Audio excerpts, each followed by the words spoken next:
Now, I've touted myself in this channel as quote-unquote DMV. And yes, I am in fact a DM, Dungeon Master, Game Master, what have you. I have had several campaigns under my belt, all of which are homebrew.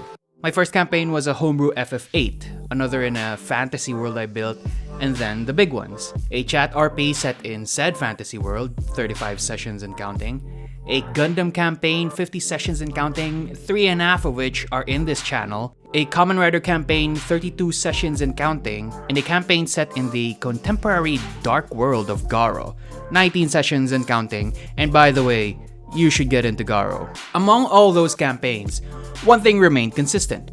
There was only ever one player. Welcome to my wife is the MC. I'm DMV and you're watching Run for One, a show where I teach you how to run for one player.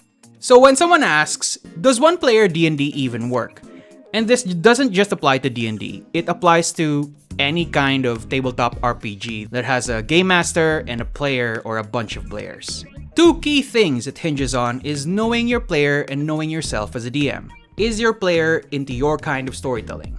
Do you like the way your player plays their character? Those are just some of the key questions we'll be tackling in this series. The cool thing is, you only ever have to focus on getting to know one player. No points for guessing who my one player is. Now, there are many things to note regarding your one player, from rules knowledge, roleplay presence, and so on. From your end, you also need to adjust a bunch of things, and one thing that keeps getting brought up is balancing. Roleplay is another, since you, as the only other player, quote-unquote, at the table, run the risk of talking to yourself. Don't worry, I have experience there, and all those other matters, and I know how to make them work. Here are some of the reasons why one-player D&D works. 1. You can focus more intensely on the journey of one character. 2. You don't need to worry about your player's power level as much, since there aren't other players who would complain about imbalance. 3. If your player is decent with the rules, you get to test out all kinds of homebrew shenanigans. 4. You can really pepper in the world building and NPC characterization more, and by this I mean spotlighting. There's only ever your player and your world who has to share in the spotlight. 5. It's a great bonding activity. Of course, it's not all Guns N' Roses. Is that still a thing? Anyway, here are some challenges. 1. You'll have to establish rules on PC death.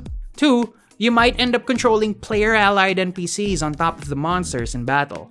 More on that in a future episode. 3. There's a risk of talking to yourself during moments where there are lots of characters in the moment. Again, I've got some advice down the pipeline on how to make it work. Those are just some of the topics tackling the challenges of one-player D&D, or one-player tabletop RPG. Know that if you're already an experienced DM, you'll have very little issue porting over and tweaking your existing skills and into this more intimate format. There are many other topics I've got in store for the show, but feel free to put in your own questions down in the comments. If this is something you think would be useful for you, let me know by leaving a like. Subscribing also helps the channel loads. As always, thank you for being here, and I appreciate you for making it to the end of the video. This is my wife is the MC. I'm DMV, and I'll see you in future episodes of Run for One.